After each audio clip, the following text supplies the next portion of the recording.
Hello, handsome stranger, long time no see. I think my neighbor is stalking me. I saw her googling my name on her computer last night through my telescope.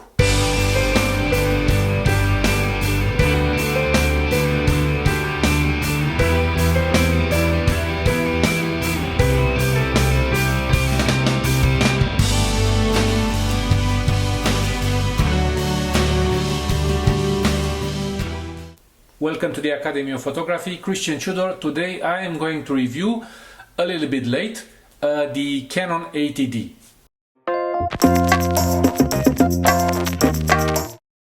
Okay, let's start. Welcome to the Canon 80D review. I know I'm a bit late, but better later than never.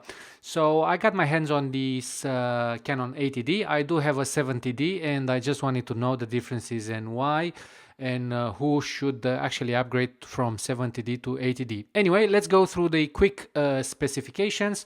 Canon 80D comes with an APS-C CMOS sensor with 24 megapixels, which is slightly an upgrade from the brother 70D, which will be used as a benchmark for this review as the starting point. The 24 megapixels means 6000 pixels by 4000 pixels, which I believe is more than enough for any normal average photography enthusiast or even for a professional. I always thought that the higher the better. However, after my first 10,000 photos taken, I realized that the number of hard drives are increasing very fast and I record more data than I actually need, so it's starting to become too much and I find myself dialing down the resolution. So back to business. The 80D comes with the Digic 6 processor, the latest and the greatest from Canon. Touch screen, swivel screen, which is very good to have, and I will explain later why. It shoots 7 frames per second, just like the little brother 70D, and a bit slower than 70 Mark II, which is 10 frames per second, but this is a different discussion for people who want to shoot action. I think 7 frames per second is pretty good for the price point, if you ask me, and it's pretty good for anything else.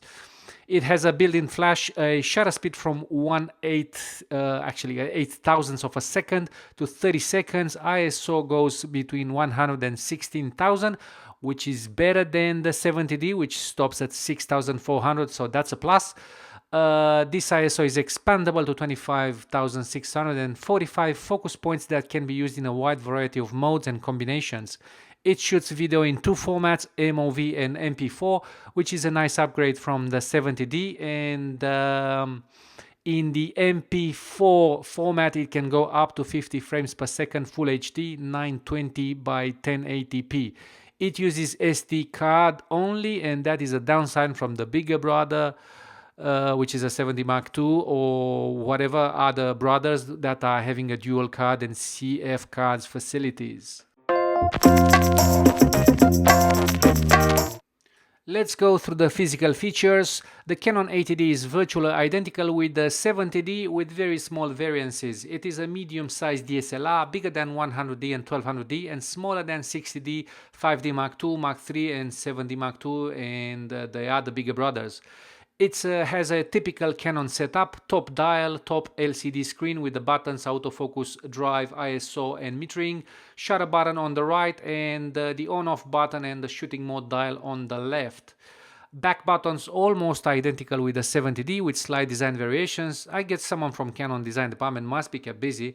And we have autofocus, zoom, star buttons with the same functions like the other models, video and photo mode select, menu and info, quick select button, play, the set dial, trash and lock. Not many changes here. On the right hand side we have the SD card slot, and on the left we have the USB and HDMI ports, 3.5 microphone jack and earphones, which is a very nice addition from the 70D.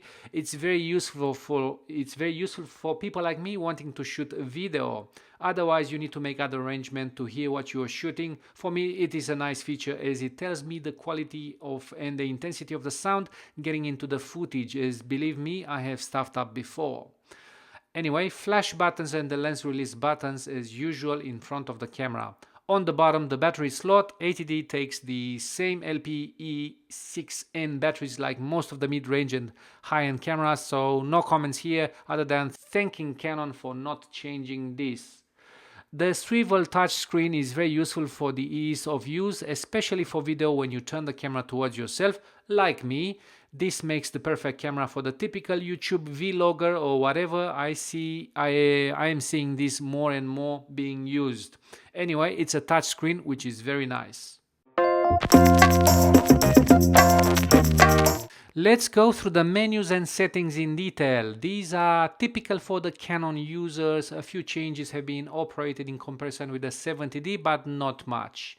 Now this part is a bit dry for whoever wants a quick review, but I'm convinced that someone who is seeking to purchase this camera might stick around for a few minutes, so if you want to take a break, feel free to do so. Anyway, let's go in detail. In photo mode we have 6 tabs for shooting and 3 tabs for images already captured and need some organization, and the 4 tabs for camera settings and 1 tab for custom functions, and the 1 custom tab that you can create with your favorite settings. Let's go tab 1 with 6 sub-tabs. We have image quality, review, beep, release shutter without the card, lens aberration correction, flash control, red eye reduction. Sub-tab 2, exposure compensation, ISO settings, auto light optimizer, white balance, custom white balance bracketing and color space.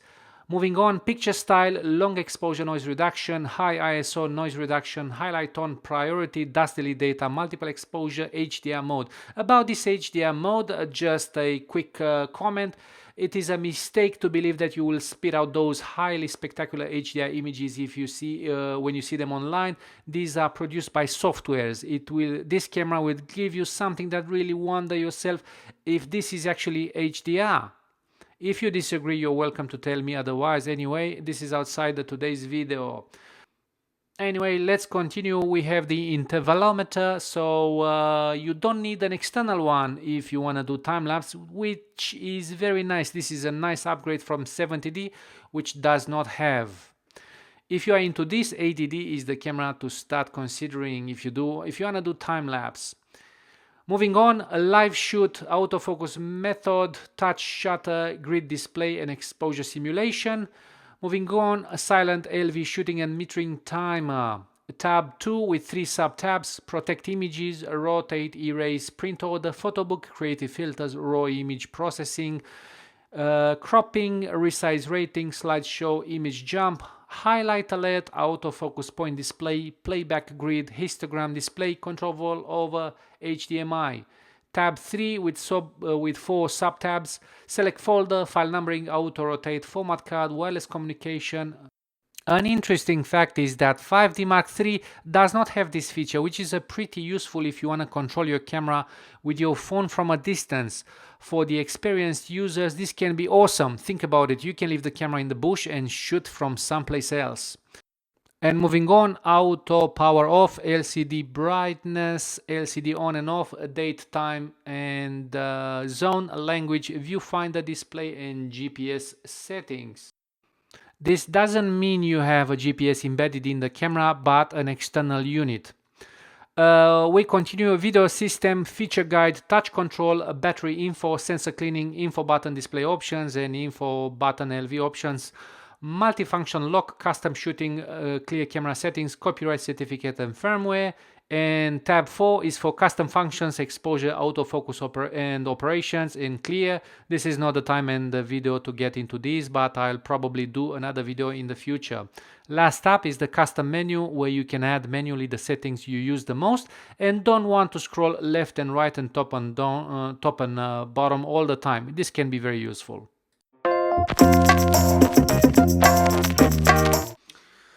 Let's go through the video settings. Once you turn on the camera into video mode, few settings are being changed so you can control the footage. So we go tab 1, sub-tab 4, and we have movie servo autofocus, which is the stuff that revolutionized the DSLR auto filming, as the focus will follow the subject without any human intervention. The YouTube vlogging and blogging would look different today without this feature. We have autofocus mode, a movie record quality with 2 modes, MOV and MP4 files, where we have only 5 options, 3 full HD options, 920 by 1080 with the 25 frames per second and 50 frames per second, and the 2 HD options, 1280 by 720 with the 25 and 50 frames per second. Now, as in my personal opinion, these features will die in the future as more and more 4K video are introduced to the market, and slowly but surely these will become obsolete. But I believe we are not there yet, and it's gonna take a few years to get there. So don't let this matter stop you if you're using this camera for a few good more years.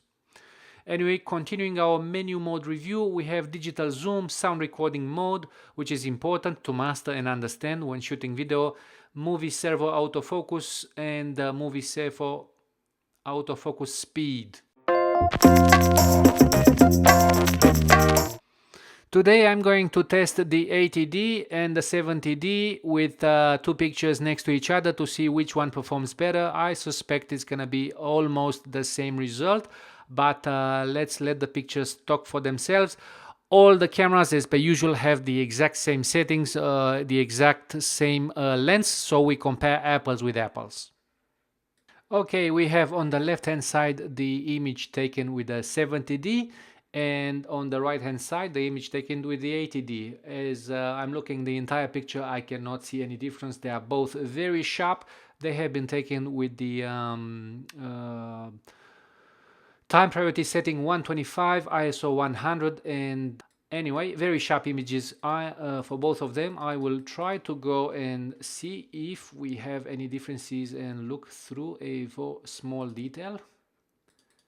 See if there's any differences when enlarged. Anyway, let's go a little bit more.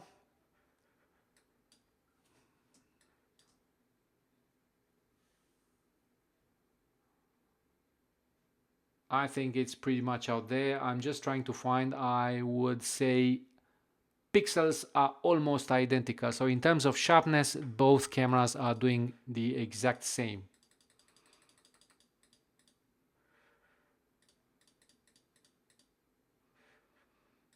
I'm not sure if you can see, but on my screen, which is a Mac screen, they look absolutely sharp, both of them.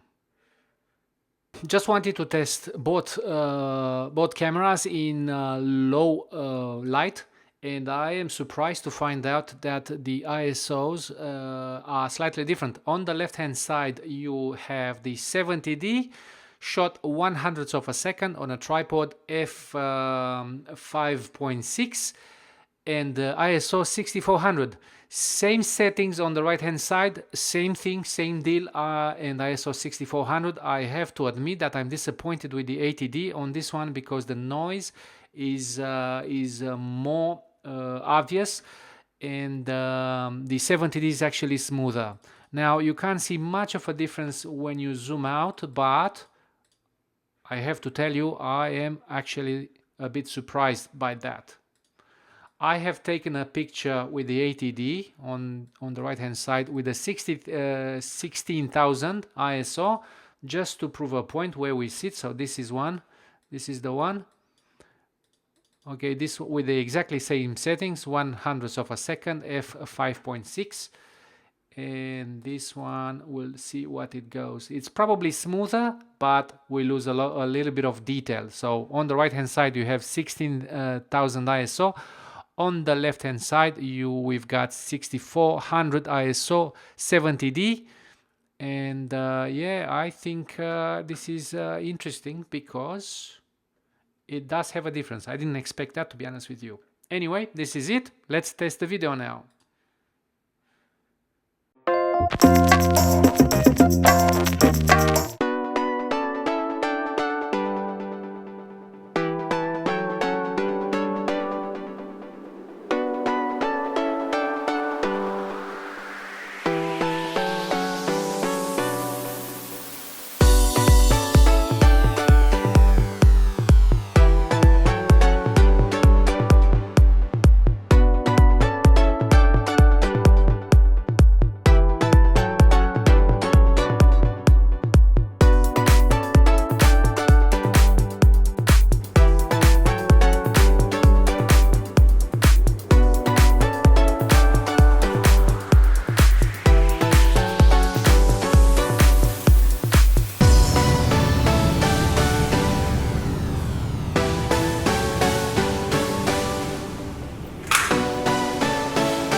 Okay, let's go through the pros why you should choose this camera. Anyway, in my opinion, this is the best all-around camera in the mid-range. It does everything very well. Photos and videos, all the goodies and features packed that a photographer slash videographer would want today. The best thing I love personally is the swivel screen, because I'm a big user of that. This will allow you to shoot photos and videos in difficult positions and you see exactly what you're shooting. You have also 7 frames per second, which is pretty decent for some action. It's not 10 frames per second, but it's not that bad. The image and quality video quality are outstanding, as you would probably expect from any Canon cameras, and most of the cameras these days are doing a pretty good job. We have the time-lapse facility, which the 70D doesn't. It comes also with a 3.5 audio jack, so you can put your earphones in it. That's very good for people shooting video. And also for a serious enthusiast, even for a professional, the price is not that bad. It's probably 1,000, starts with 1,000 US dollars, depends where you're buying, and it will vary. It takes both EFS and EF lenses, so you can use lenses from both worlds, the crop sensor and full frame sensor categories. In regards to the cons why you shouldn't buy this camera, nothing comes to my mind.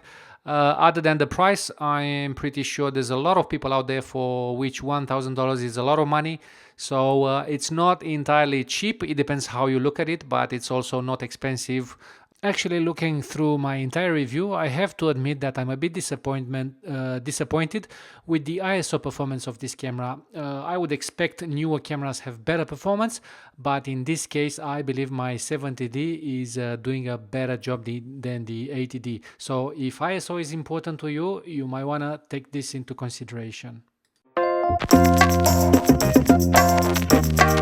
Today we're gonna do a frames per second test. This is music to my ears. I always love to test the frames per second, the maximum frames per second a camera can go, and compare the sounds with other Canon cameras.